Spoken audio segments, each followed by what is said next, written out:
हाय। सो intro video में मैंने आपको जैसा बताया था, टेंडरिंग की दुनिया का बादशाह बनना है, टेंडरिंग की दुनिया समझनी है, हाई इनकम स्किल सीखनी है, टेंडर कंसल्टेंट बनना है, समझना है सरकारी टेंडर। तो 90 दिन का चलने वाला है पूरा पैकेज, 90 दिन तक चलने वाली है पूरी ट्रेनिंग। अगले 90 दिनों में आज आप कहीं बैठे हो अपने घर के किसी कमरे में, बिना बुद्धि बिना किसी चीज के क्लासेस फॉलो कर ली, इसको सीख लिया। ये कोई ऐसा मत लेना कोई फिजिक्स केमिस्ट्री क्लास नहीं, ये एक हाई इनकम स्किल्स की क्लासेस है।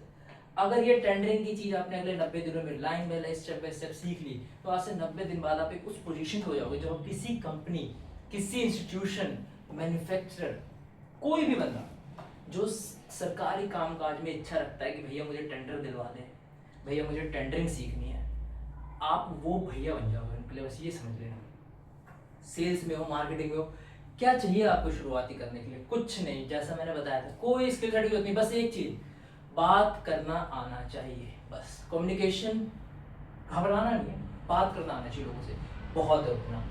ठीक है, तो ज्यादा टाइम वेस्ट ना करते हैं। जो पहले इस वीडियो के अंदर जो पहला क्लास में देख रहे हो, मैं कहूंगा कि जाके आप पहले इंट्रो वीडियो देखो, और अगर नए हो और कंसिस्टेंट लेवल के साथ इस चीज को सीखना चाहते हो, टेंडर एनालिसिस, टेंडर की दुनिया को समझना चाहते हो, चैनल को जरूर सब्सक्राइब कर लेना। इसी के ऊपर सारी वीडियोस आएंगी, सारा कुछ मैं डालूंगा, हम इसी तरीके से आगे बढ़ेंगे। ठीक है, क्लास 1, सबसे पहले क्या समझना है टेंडर की दुनिया में? तो भैया टेंडर होता किन चीजों का है? सबसे पहली चीज तो ये समझो, टेंडर निकलते किन चीजों के हैं। किसी भी चीज का टेंडर नहीं निकल जाता, टेंडर निकलते किन चीजों के हैं? कैसे बताओगे कि भैया ये टेंडर इस आइटम का निकला है, या इस सर्विस का निकला है, या ये बिल्डिंग बनानी है, या ये मशीन खरीदनी है? पता तो होना चाहिए ना। प्रोडक्ट में डिफरेंशिएशन कैसे आएगा? 3 टर्म्स में डिफाइन करते हैं इसको, goods, services, work. Goods, services, work, ये 3 ही कैटेगरीज हैं जिसमें टेंडर निकलते हैं। गुड्स, गुड्स का मतलब सामान, भाई ऐसा सामान जो फिजिकली एग्जिस्ट करता हो। ये रहा फोन, क्या है ये? गुड्स। छू सकता हूं, महसूस कर सकता हूं, देख सकता हूं, ये है गुड्स। हर वो चीज जो फिजिकली एग्जिस्ट करती हो, जो टेंजिबल हो, वो होती है गुड्स। कहाँ बनता है भाई? ये फैक्ट्री में बनता है। मैं एक मैन्युफैक्चरर हूँ वीवो का, ये मेरी फैक्ट्री में बनता है, फैक्ट्री में बनता है, यहाँ से मेरी चीज सप्लाई होती है, माल निकलती है। गुड्स, फिजिकल छू सकूं सामान को, वो होता है गुड्स। मान के चल लो, एक पुलिस डिपार्टमेंट है, एक टेंडर निकाला कि भैया मुझे 2000 चेयर चाहिए, 2000 चेयर चाहिए मुझे अपनी फैक्ट्री के लिए।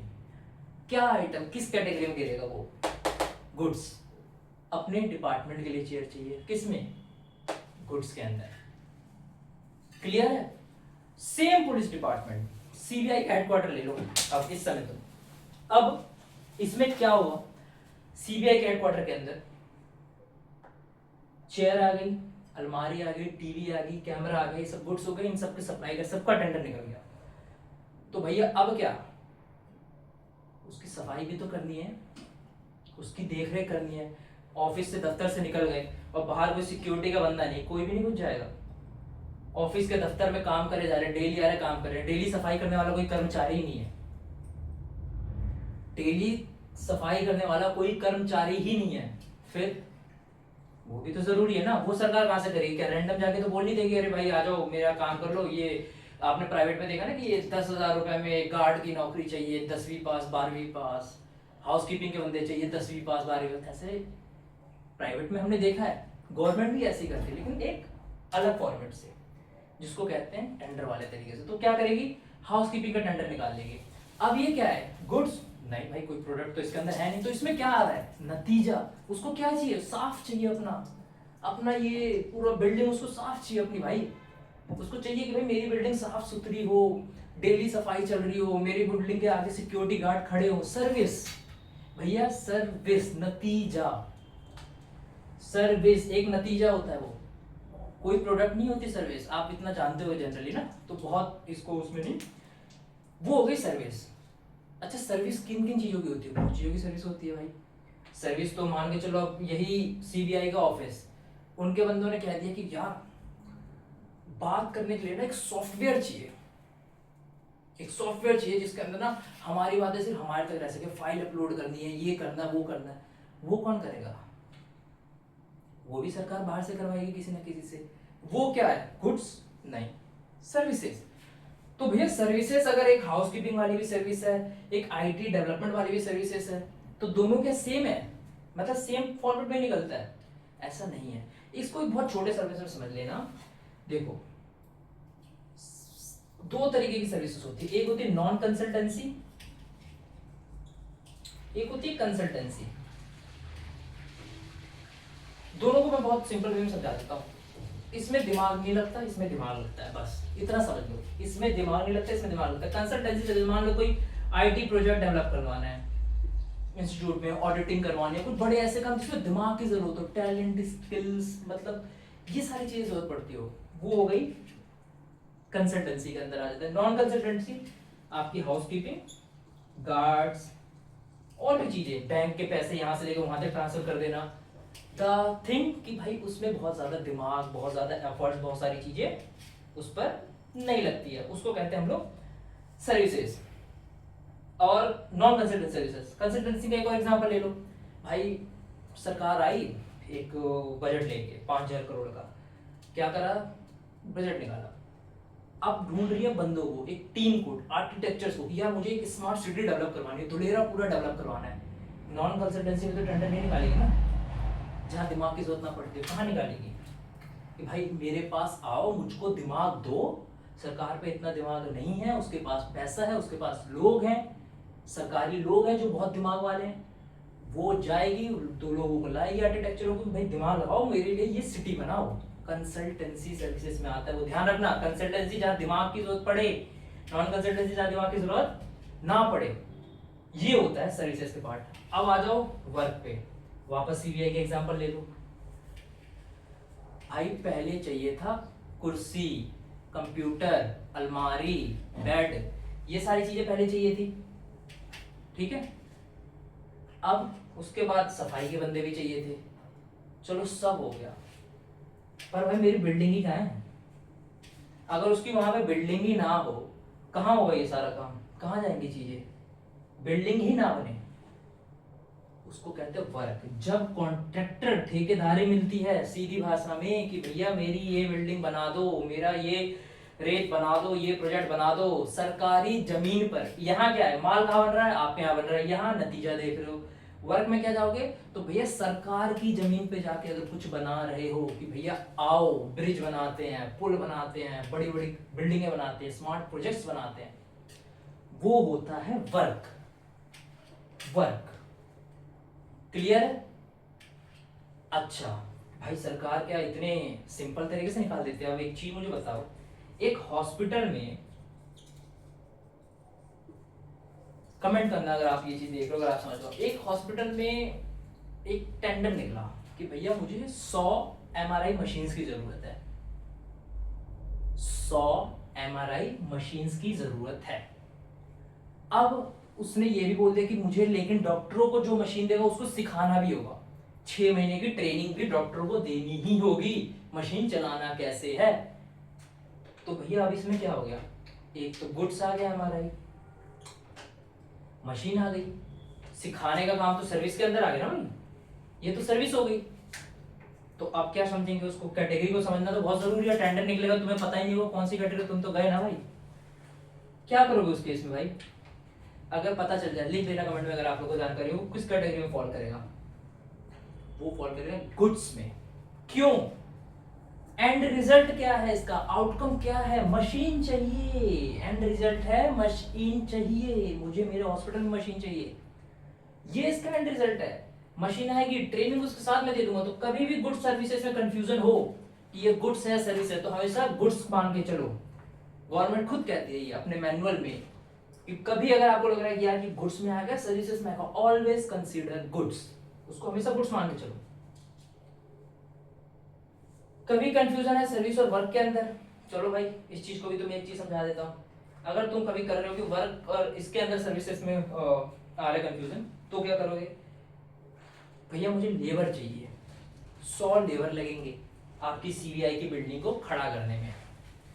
तो भाई ये क्या हुआ? नॉन कंसल्टेंसी सर्विसेज ना? सोचो, आउटकम क्या आएगा इसका? 100 लेबर आके करेंगे क्या? बिल्डिंग बनाएंगे। बिल्डिंग बनेगी कहाँ पे? सरकार की जमीन पे। और जब सरकार की जमीन पे कुछ जाके हम बना रहे तो क्या हुआ? वो हुआ आपका वर्क। तो कभी भी वर्क और सर्विस में जब कंफ्यूजन आए, ऑलवेज कंसीडर वर्क, उसको हमेशा वर्क मान के चलो। गुड्स सर्विसेज में कंफ्यूजन आए, गुड्स मान के चलो। वर्क सर्विसेज में कंफ्यूजन आए, वर्क मान के चलो। करेक्ट है? अगला समझो, कंपोजिट कॉन्ट्रैक्ट्स, जो मैंने अभी आपको बताया ना कि एक साथ हमारे मशीन भी मंगवा दी, सर्विसेज भी मंगवा दी। इस टर्म को यही कहते हैं कंपोजिट कॉन्ट्रैक्ट, जहां कंफ्यूजन क्रिएट हो रही है, भाई गुड्स मानो सर्विसेज मानो, क्या मानो? Got it? तो ये तीन चीजों को अगर समझ में ना आई हो तो इसको फिर से रिपीट से देख लेना वीडियो को, आपको क्लियर हो जाएगा। बट यही तीन चीजों है जिसमें कैटेगरी डिफाइंड है। चलो अब अगली चीज समझाता हूँ, अथॉरिटी एंड पावर। चलो भैया सरकार ने मांग लिया, सीबीआई का एक बंदा गया, सर जी चेयर मांग चाहिए 2000, क्योंकि अपना स्टाफ बढ़ने वाला है, स्टाफ आने वाला है, 2000 चेयर चाहिए मुझे। ठीक है भैया ले लो। अथॉरिटीज और पावर, ये क्या चीज है? सुना तो होगा आपने ना कि भाई मेरी अथॉरिटी से बाहर है, फिल्मों सुना ना, ये मेरी अथॉरिटी में नहीं है, मेरे पावर में नहीं है। एमपी, एमएलए, निगम पार्षद, प्राइम मिनिस्टर, सबकी अपनी अपनी पावर होती है। क्या एक निगम पार्षद अमेरिका के प्रेसिडेंट से जाके बैठ के बात कर सकता? अरे सर ट्रम्प, चलिए एक डील निकालते हैं, मेरे को ना अपने एरिया में ना ये चीजें चाहिए, कर पाएगा? क्यों? नहीं है पावर भाई, नहीं है उसके पास अथॉरिटी, कहां से कर पाएगा? नहीं कर पाएगा। टेंडर की दुनिया में वर्ड्स याद कर लो, वर्ड्स याद कर लो, लिख लो, कॉम्पिटेंट अथॉरिटी, जिसकी जितनी औकात, समझ लो औकात वाले बंदे, कि भाई मैं गार्ड हूं सीबीआई के अंदर का, मैं नहीं दे सकता कि जाके 2000 चेयर ले आओ। जिसकी औकात है, डायरेक्टर की है, असिस्टेंट डायरेक्टर, जो जिसकी औकात है वही बंदा कहेगा हाँ भैया ले आओ। याद कर लो इस चीज को। एक टर्म और याद करो, SOPP, स्केड्यूल ऑफ, बताओ SOPP, schedule of procurement powers. मतलब समझो, अब घर का एग्जांपल लो अपना, इसको SOPP को समझा रहा हूं, ध्यान से समझना, क्लियर होनी चाहिए, आगे यही सारी चीजें आपके पास में आएंगी। SOPP क्या होती है समझो, घर में आपके फादर हैं, मदर हैं, आप हो, आपकी सिस्टर है, ठीक है। अब बाहर से जाके सब्जी लेके आनी है, सब्जी का बजट है 200 रुपए, 3-4 आइटम की सब्जी लेके आनी है आपके पास, आप कमाने वाले बंदे हो, आपके पास वो 200 रुपए है अकाउंट के अंदर। टेल मी, आपके पास सब्जी पता है घर के अंदर खत्म है, लेट से मन कर गया सब्जी लाने का, हम चलो ये कहते हैं कि हरी सब्जी आप नहीं लाना चाहते, आप कुछ खाने का आइटम, कढ़ाई पनीर लाना चाहते हो अपने लिए, आप क्या करोगे उस समय? डॉक्यूमेंटेशन निकालोगे, चीजें निकालोगे, आपको भूख लगी है, आपके पास पैसे हैं 200 रुपए, घर फोन लगाओगे, चीजें करो, अरे मम्मी मेरे को तो ये मन कर रहा है, ये ले आऊं क्या, क्या मैं ला सकता हूँ? नहीं ना, आप सिंपली, आपके पास पैसा है, आपको भूख लगी, आप जाओगे खरीदोगे, 200 रुपए लिया होगा सब्जी अपने लिए, और जाके खा लोगे। अब आप 10 लाख रुपए की लैंड खरीदने जा रहे हो, मिलती नहीं है आज के जमाने में, लेकिन फिर भी 10 लाख रुपए की प्रॉपर्टी खरीदने जा रहे हो, चलो बाइक पे चल दिए, जमीन की लोकेशन आ गई, अरे 10 लाख की है, ये लो 10 लाख रुपए लो, मेरे को प्रॉपर्टी दे दो, करोगे? नहीं करोगे। 4 जगह पूछोगे, फैमिली को लाओगे, चाचा मामा ताऊ भतीजा लेके आओगे, 10 लाख रुपए की प्रॉपर्टी, अथॉरिटी को लाओगे, कौन है वो बंदा जो 10 लाख रुपए देगा, 10 लाख रुपए की प्रॉपर्टी ले लेगा? कौन अलाउ करेगा मुझे, भैया हाँ जा जाके ले ले बेटे 10 लाख की प्रॉपर्टी? मैं सिचुएशन की बात कर रहा हूँ, फैमिली में बड़ा है उनसे पूछो ना, अगर आप फैमिली की बात नहीं सुनते तब तो भाई छोड़ दो, सुनोगे ना। जैसे ही सरकारी टेंडर्स काम करता है, प्रोक्यूरमेंट इसी तरीके से। डायरेक्टर सीबीआई का, उसकी पावर कितनी है? सबसे ज्यादा। असिस्टेंट डायरेक्टर थोड़ी कम, सेक्रेटरी थोड़ी कम, SHO, कांस्टेबल, इन सब की पावर थोड़ी थोड़ी कम है। सेम अथॉरिटी पावर में फाइनेंस की होता है कि भैया 10 लाख का टेंडर निकला है तो किसके साइन करने से वो टेंडर पास हो जाएगा, 1 करोड़ का टेंडर निकला है तो किस लेवल पे साइन करेगा तो टेंडर पास होगा, 10 करोड़ का निकला है तो कौन साइन करेगा, 100 का निकला है तो कौन साइन करेगा। ऐसे पावर बटी पड़ी हैं अपने इसके अंदर, सामान फिक्स कर लिया सीबीआई वालों ने। अब 2000 चेयर का टेंडर निकालने के लिए पहुंच गए भैया यहाँ पे कि भैया मुझको अथॉरिटी पावर दो। वो प्यून से जाके नहीं लेगा, वो लेगा उससे जिसको अथॉरिटी है कि भैया ये 2000 चेयर की कीमत 10 लाख है, 10 लाख की पावर में है, साइन चेक निकालो टेंडर। ये होती है अथॉरिटी और पावर। ठीक है, चलो अब एक चीज मुझे बताओ, अच्छा अगर कोई 10 करोड़ का वर्क कॉन्ट्रैक्ट निकल रहा है, ठीक है, ये 10 करोड़ का कोई वर्क कॉन्ट्रैक्ट आप भर रहे हो, तो ये जरूर चेक करना कि साइन किसके है। इसमें आप जरूर चेक करना कि साइन कौन कर रहा है, साइनिंग अथॉरिटी किसके पास है। कभी भी, पहली बात तो ऐसा होना मुश्किल है, बट ऐसा हो कि जिसकी अथॉरिटी ही 5 लाख रुपए की हो और वो टेंडर दे दे 50 लाख का साइन करके, वो टेंडर रिजेक्ट हो जाता है। ये ध्यान रखने वाली बात है। प्री बिड मीटिंग में टेंडर से निकलने हमेशा प्री बिड मीटिंग वगैरह होती है कभी भी, तो वहां पे ये चीज आपको क्लियर हो जाएगी। तो ये चीजें हमेशा ध्यान रखनी है। आपको ये कॉन्सेप्ट समझ में आया अथॉरिटी और पावर वाला? इस चीज के ऊपर जरूर ध्यान देना। आपको समझ में आया? इस चीज के ऊपर ध्यान देना है कि पावर बटी है भाई, हर किसी के बस की नहीं है कितना पैसा लगाना है, कितना क्या करना है। अगली चीज, इसी अथॉरिटी पावर में एक वर्डिंग और याद कर लो। कॉम्पिटेंट अथॉरिटी आपने याद कर लिया, टेंडर निकलवाने वाली अथॉरिटी। एसओपीपी याद कर लिया, किसके हाथ में कितना पैसा, किसकी कितनी पावर। फाइनेंशियल एडवाइजर, ये तो आपने बहुत जगह सुना होगा।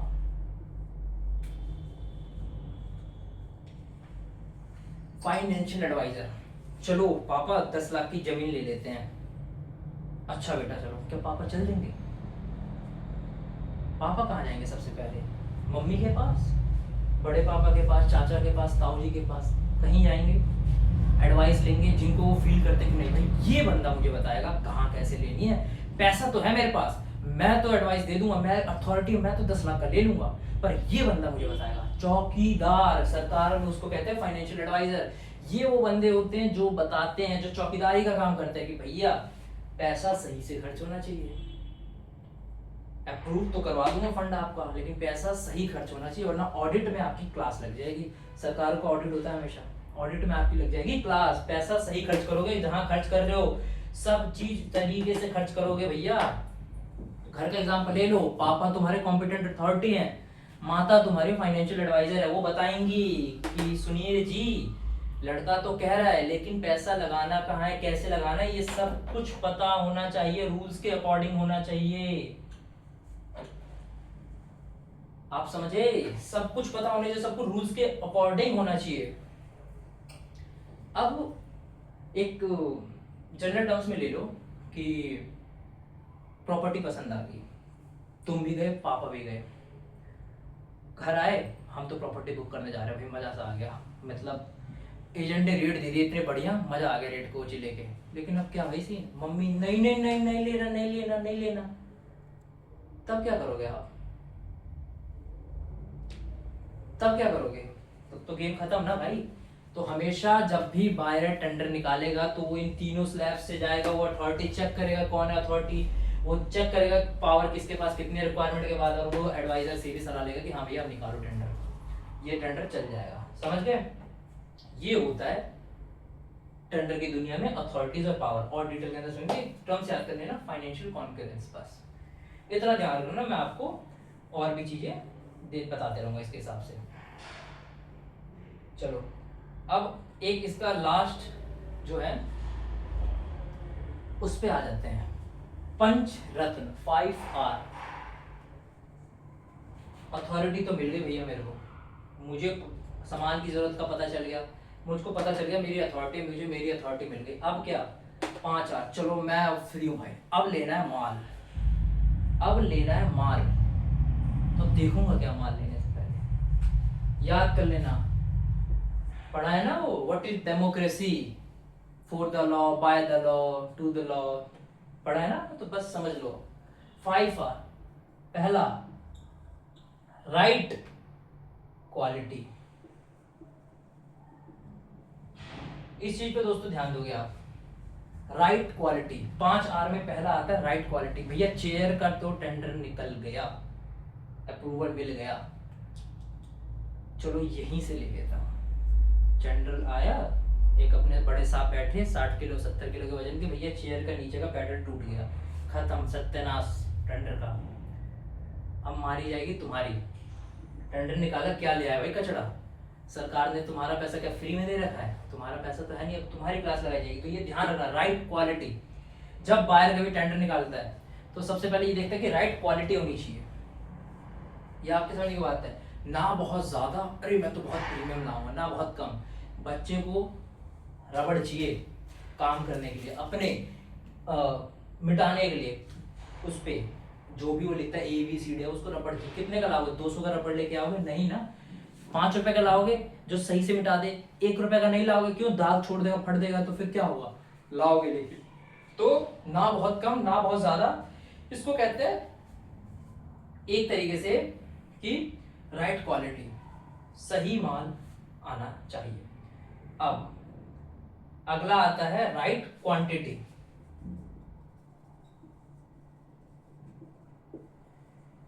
राइट क्वांटिटी, बेटा एक रबड़ की जरूरत दो, पापा ले आए 100।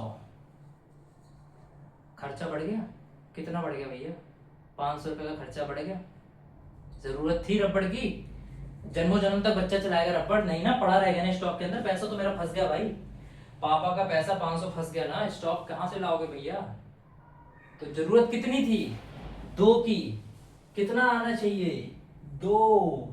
पैसा सरकार का है बाबू, आप नहीं है। सरकार का फॉर्मेट है, क्लियर कह दिया है उसने। ये जो पढ़ रहे हो ना, ये पूरी बायो साइकोलॉजी और क्या सोच के निकालेगा, और तुम एज अ कंसल्टेंट क्या बताओगे अपने स्ट्रेटजी कंसल्टिंग में, कहाँ इसका यूज करोगे अपने क्लाइंट के साथ? राइट क्वांटिटी, 2 की जरूरत 2 चाहिए, 5 नहीं चाहिए, ध्यान रखना। ठीक है, चलो राइट क्वांटिटी आपको समझ में आ गई, जितनी जरूरत उतना माल। ठीक, आ जाओ अगला, right price.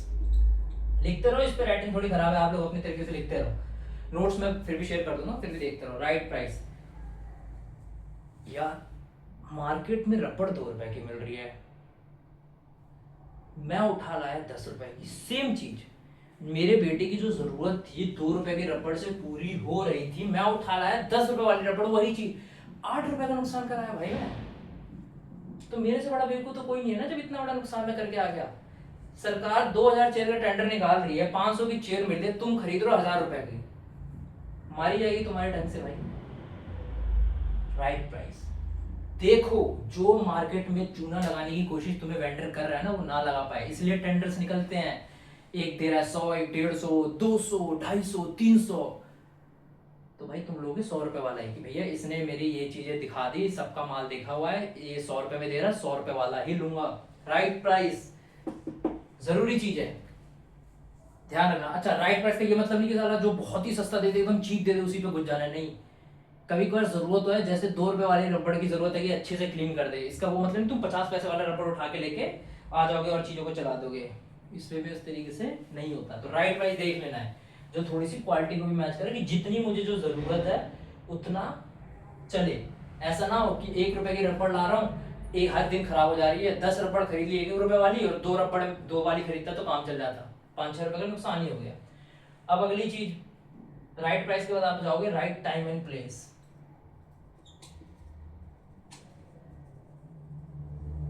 Right time and place, buyer को सिखाया जाता है कि भाई प्राइस तुमने तो ले लिया, लेकिन अब सही समय और प्लेस में चाहिए। बेटे का कल एग्जाम है, उसको रबड़ कल चाहिए, पापा को ला रहे हैं कब? पापा लेके आ रहे हैं भैया 3 दिन बाद, एग्जाम खत्म। जरूरत है? नहीं है, बिल्कुल भी जरूरत नहीं है। चलो पापा ने रबड़ खरीद ली, पापा बैठे हैं अहमदाबाद में, बेटा बैठा दिल्ली। रबड़, हाँ बेटा रबड़ खरीद ली है तेरी मैंने, कल एग्जाम है ना, मैंने आज खरीद लिया है। अरे भैया उसको आज वहां चाहिए जहां वो है, प्लेस जगह पे चाहिए उसको, अपने दिल्ली में चाहिए उसको रबड़, अहमदाबाद में नहीं चाहिए, या इलाहाबाद में नहीं चाहिए जहां उसके पिताजी बैठे पड़े हैं। ठीक है, तो ये चीज को बहुत ध्यान रखना। तो उसे कहते हैं right time and right place. अगला 5वां last, right source. Right source, हाँ, इसमें यार ऐसा बंदा, अब जो रबड़ लेने जब पिताजी गए, तो पिताजी रबड़ बेची देख रहे कि भाई सामान किसी ऐसे लाला की दुकान से ना ले लूं जो क्या कहते हैं मेरे को बहुत वो दे दे। लेट्स से एग्जांपल ले लो, रबड़ लेने की जरूरत थी, तो 2 रुपए की रबड़ ले, पापा नटराज की कंपनी पहुंच गए सीधा हेडक्वार्टर कि भैया मेरे बेटे को रबड़ चाहिए, 2 रबड़ दे दो। राइट सोर्स है नटराज की कंपनी, कहाँ जाना चाहिए? बगल में जाके दुकान से उठा के ले आए।